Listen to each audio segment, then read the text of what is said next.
But yeah, we'll talk about something else that is tentatively scheduled. So of course we have Christopher Nolan's Tenet that is scheduled for release on July 17th. July is a big goddamn month, man. There's a lot of shit that's going down in July that the world's going to be waiting on. And of course, Tenet is one of them. Supposed to be the first big blockbuster movie that's supposed to come out post coronavirus, lockdown protocols and all that. So we got an article from the Wrap that actually talked about this, and I'll just read a little bit of the article. And this particular segment is talking the CEO of Cinemark, Mark Zordi, I don't know. He made some comments about the possibilities of if Tenet doesn't come out July 17th, and so he says, I can't promise you, nor can Warner Brothers promise you that Tenet is going to open on July 17th, but you have to choose a date to plan to. And so he said this in I think a quarterly conference call with the Wall Street Journal, and from the article, it says, "I remains uncertain just how long coronavirus pandemic will keep movie theaters in Hollywood dark. Then there's the added factors of the protests and riots that have erupted across the country following the killing of George Floyd. So experts have expressed concerns that such gatherings could exacerbate the pandemic, which are completely valid. I think and for the people who are, it's a tough." It's a tough thing to sort of like wrestle with, right? Because on one hand, the protests and the riots, maybe not so clearly not so much the riots, but the protests, I think, are sorely needed, right? That it's something that our society is long overdue. That we had like a frank and real conversation about race relations, and racism in the U.S. specifically. But it comes at a time where it's just like, I don't know if I want to be outside, mingling with a lot of people, and everybody being in the same place. Because, the coronavirus is very much still a thing. Yeah. So there's right to be concerned about that.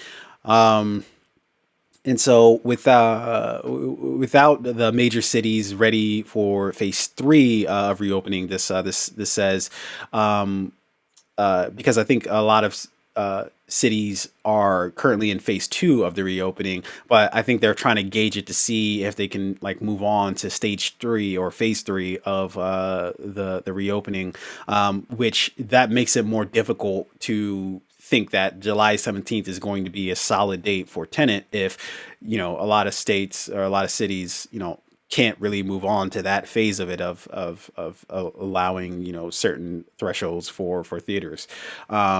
So yeah, what do you think? I mean, July 17th is more than 30 days away, right? So I think there's still a lot of time. I think we're in phase two now. I think in another like 2 to 3 weeks, a lot of cities will move into phase three, even if they like rush it, especially around like July 4th weekend, right? I think a lot of cities across the country are going to like rush to, restart America, right? Because it's Independence Day, right? Whether that's a good thing or a bad thing, I think it's going to happen.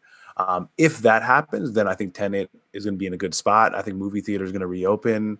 Um, if we see infection rates kind of decrease, like the downside of the bell curve, if we see like the number of deaths reported decrease, I think there will be a good enough amount of people who are willing to go to the movie theaters to like make it feel and look like a success.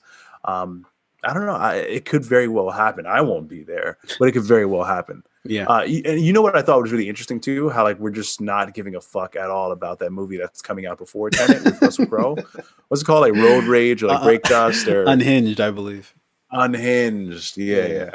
yeah. Um, Yeah, I mean, but like, we're within our means to just not give a fuck about it. It didn't look very good from at least, okay, I'll say this. If it weren't a movie that was like first to open up theaters, I would say, yeah, it looks like a perfectly fine movie. But if that's what you're trying to use to get me out to the theaters, yeah.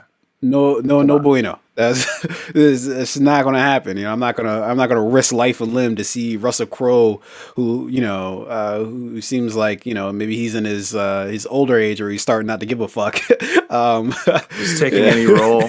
yeah, yeah. And look, I'm not trying to hate on the movie, but at the same time, it's like I'm not risking life for that. No. So anyways, let me get back to some of the things from this article. Cinemark on Wednesday laid out its health and safety plan for reopening its theaters, which we'll actually get to a different story about that in a little bit. Um, but yeah, they basically laid out sort of what they're going to be doing, and it doesn't look, it's a little I'm a little skeptical of it, or maybe I should even say more than a little skeptical of it, because one of the major things, the thing that we're going to talk about later, is that they're not going to be requiring mask for the audience, for the customers, for the moviegoers.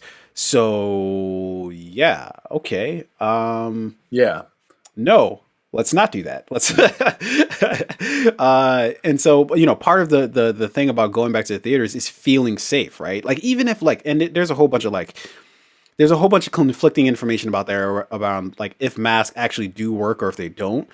Okay, but at least make people feel safe by, Yeah. like, having people wear a mask and shit, and it couldn't hurt, to do it. So that's really a head scratcher. I don't, maybe their thought process is that if we don't want to turn anybody away, so if somebody comes without a mask, we don't want to, like, risk running into that issue of, like, oh, sorry, we can't accept you into the theater.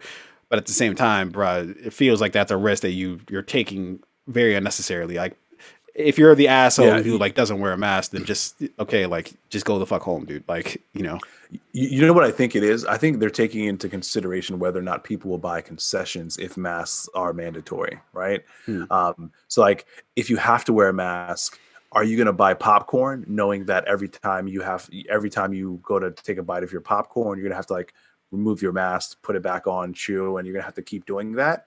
If that's the case, I think a lot of people just say, "Nah, I'm just not going to, like, get any drinks or popcorn or candy."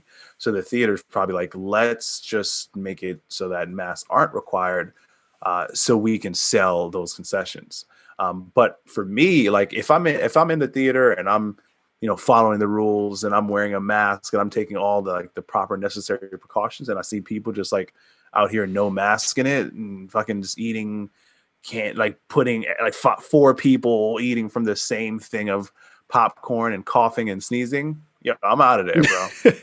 yeah, it's wholly unnecessary to take that risk. Like, it's like, bro, like, Yeah. whatever movie it is, I can see that at another theater. I can see that at another time. Like, it's like, we don't need this, and No. I've heard of some places that they might not even do concession stands. Now, of course, that kind of doesn't make any sense, because it's like that's pretty much where all their revenue comes from, is from the concession stand, right?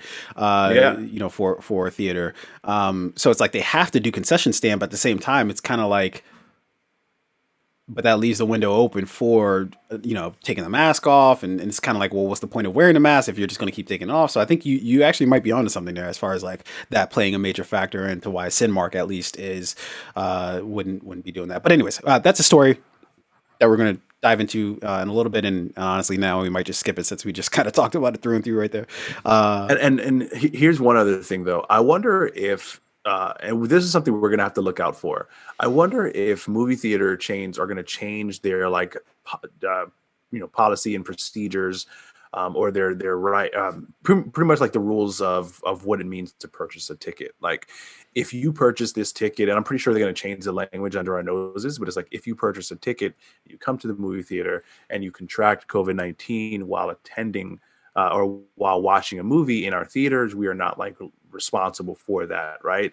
Even if the theater chain was the one who, like, basically didn't have any precautions, like wear a mask, wear gloves, or didn't go through the necessary steps to clean their facility, I think they're gonna change their legal, writing, and basically just saying that if you purchase a ticket, you're, like, foregoing the right to be able to, like, sue them for anything because you're choosing to attend.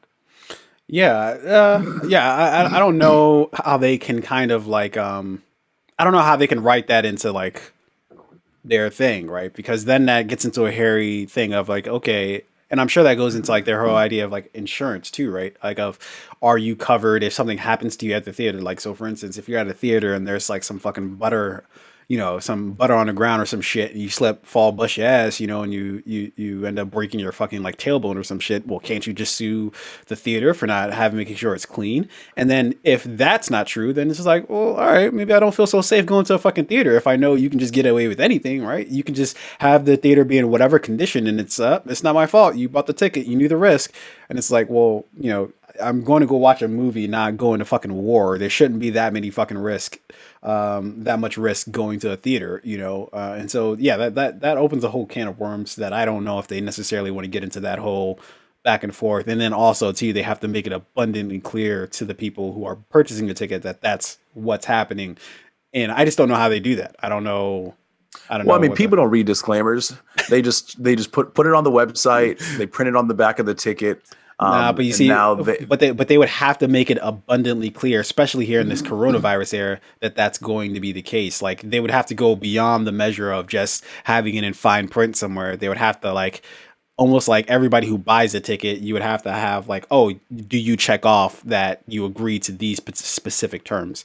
you're probably gonna it's probably gonna be in like the purchase of it, right? Like, all right, when you're purchasing, like if you purchase it online before you check out, you check that like box saying that like I agree to the terms, blah blah blah.